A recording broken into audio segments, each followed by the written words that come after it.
How many primetime games will the 49ers have in 2026? All of that and more next.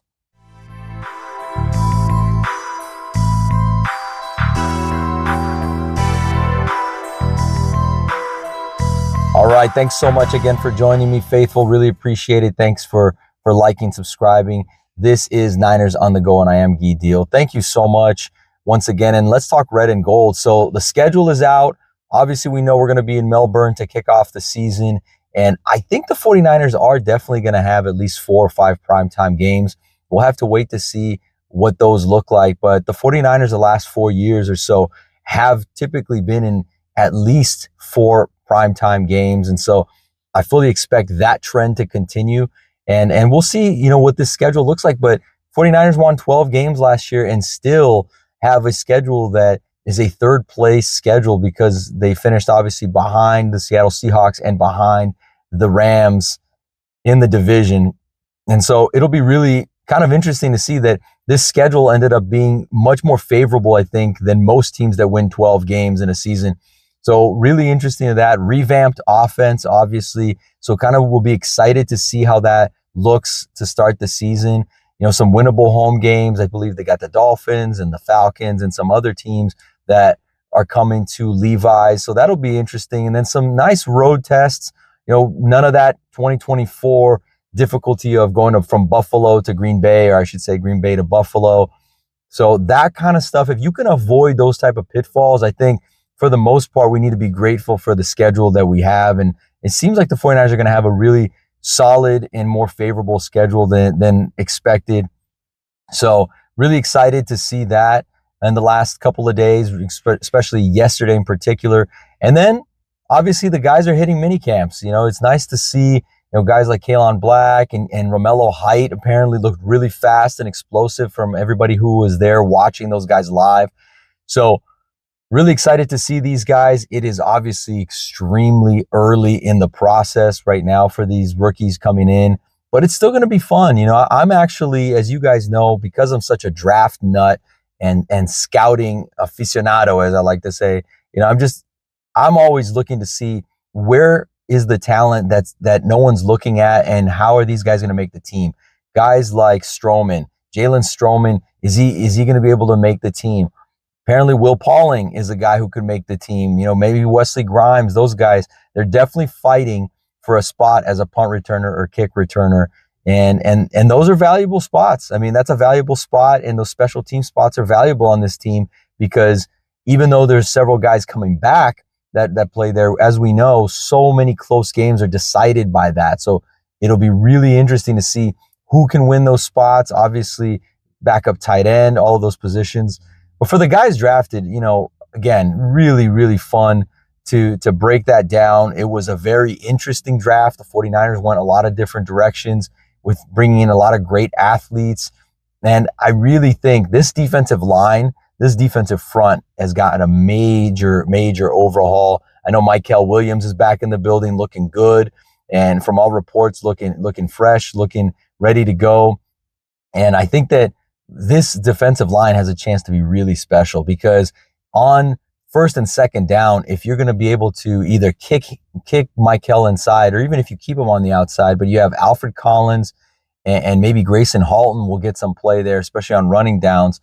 But again, he's a guy that pushed the pocket and pressured more than most D tackles in college football last year, got pressure on passing plays.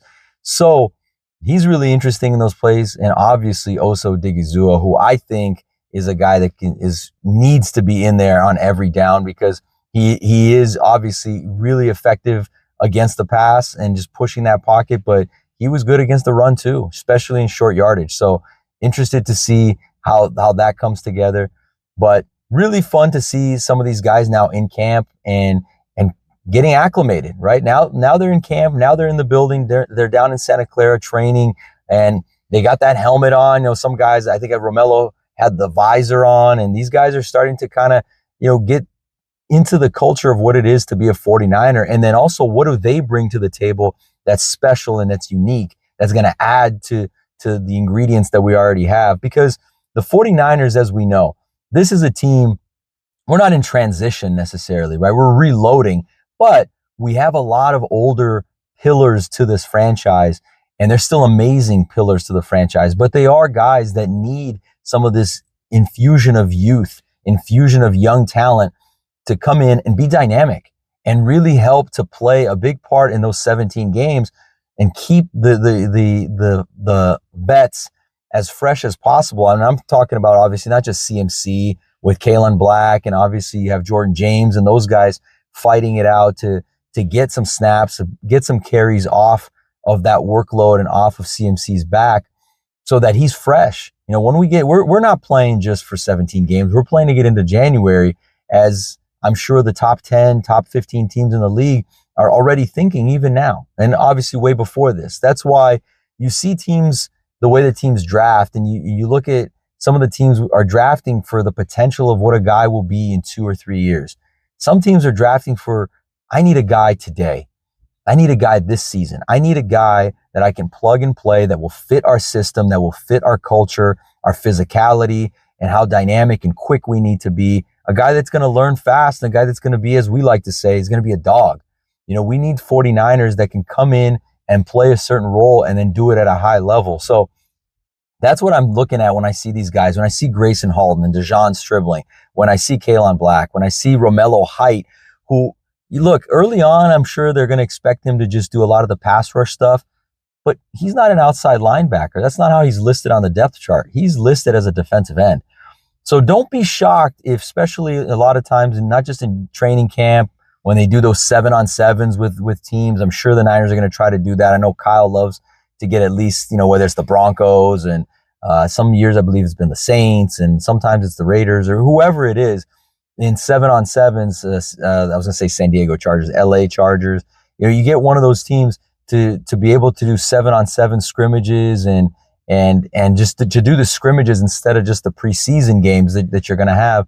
Don't be surprised if you see Romello out there on first, second, third down, obviously third, but first, second down on running downs, you know, in that base defense, because I think what Raheem Morris sees is, he sees a versatile weapon that he can use as a designated pass rusher, but he also sees a guy that is very smart and he's strong enough and stout enough, I think, as he gets going in his role. I think he sees a guy that he can plug into that role. And look, I mean, he still can put on strength, right? Not that he needs to if he's going to be a designated pass rusher, but if he's going to be a guy that could potentially play on second down and obviously on first down, I think he's a guy that he did play the run well in college, and he's a guy that can develop that skill. And remember, you're going to have Osa Odigizua, and you could kick Mike Hell inside, who plays the run beautifully. You obviously have big Al Collins there. So it's not like you don't have guys that understand how to stay in their run fits, understand gap integrity, so that if you have a pass rushing rook come in, he can still help you in that way as well in the run game. So don't be shocked. That's what I'm saying. You know, I think they see him as much more than just a NASCAR package type of guy that you bring in when it's an absolute obvious passing situation. So take a look at that. Really excited again for what's to come. And now this team is starting to take shape. I can't wait to talk a little bit more 49ers ball with you guys. Thank you so much again, and keep tuning in. I'll keep bringing you as much content as I possibly can. As always, take care, faithful.